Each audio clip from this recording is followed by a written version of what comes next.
We're going back to the 1800s, to Boiling Springs Academy, to see what it was like in a one-room schoolhouse during a penmanship class. Imagine life without electricity, running water, or indoor plumbing, outhouses with the bathrooms. No one has ever heard of a cell phone, computer, television, airplane, or automobile.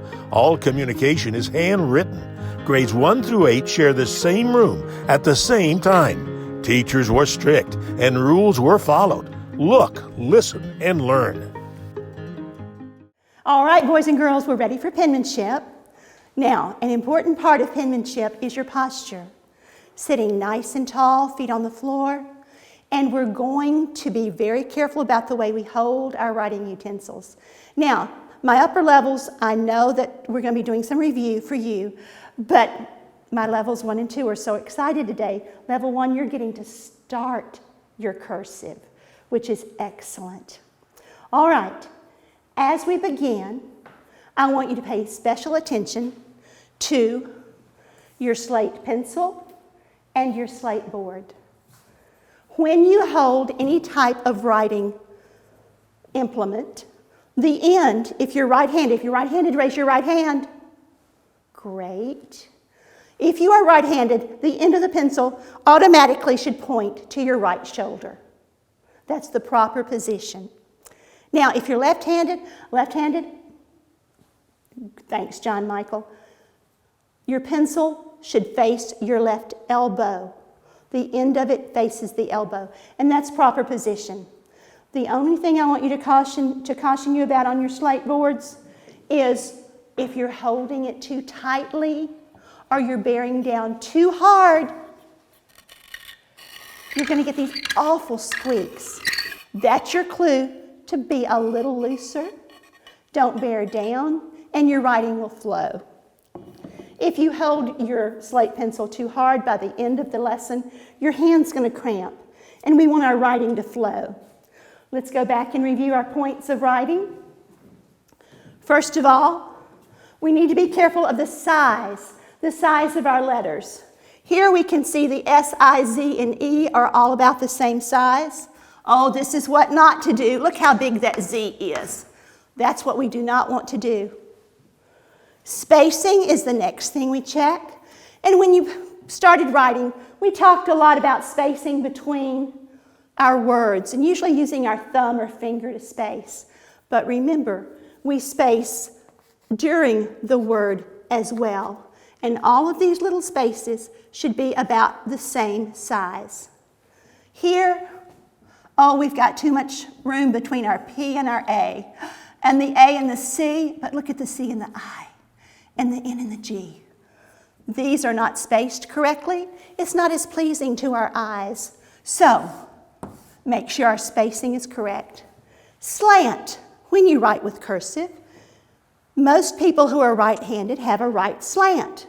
The key on the slant is that all of the letters slant in the same direction. I naturally have a right slant. A lot of people don't have a slant and write straight up and down. Some have a left slant. That's okay. They're all appropriate. The key is to make sure you use the same slant all the time.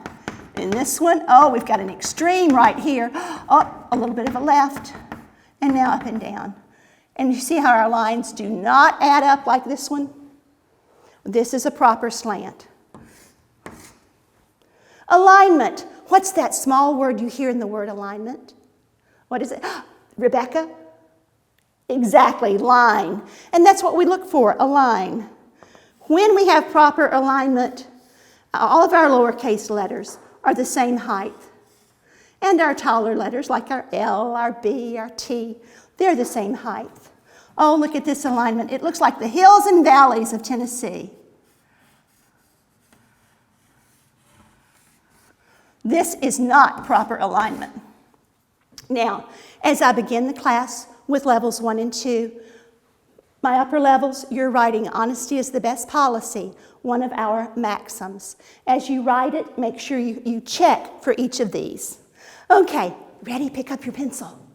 We're going to start with the letter E. It's a push, pull for a little loop. Please do this with me. Push, pull, push, pull. Excellent. As we make that E taller, we get the letter L. Push, pull, push, pull. As we pull down, we're ready to go into the next letter. Now remember when you planted your garden and that corn stalk was just a little bitty and it came up reaching towards the sun? That's our letter I. Put your dot on. And if we take that corn stalk as it grows, it gets taller, and we cross it, it becomes the letter T. Now, we're going to see which words we can make from these 4 letters. What about, till? Father had to till the garden before planting the seed. Till. And Mother trimmed the wick and lit the candle. L-I-T. See how the letters flow into each other?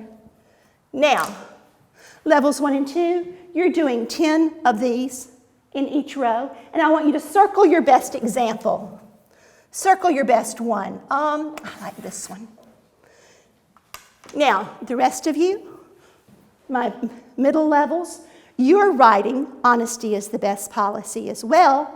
And then my upper levels, you can think of another maxim to write. But again, always check for these 4 criteria of good writing. We write so someone will read it. Okay, let's get ready for our next class.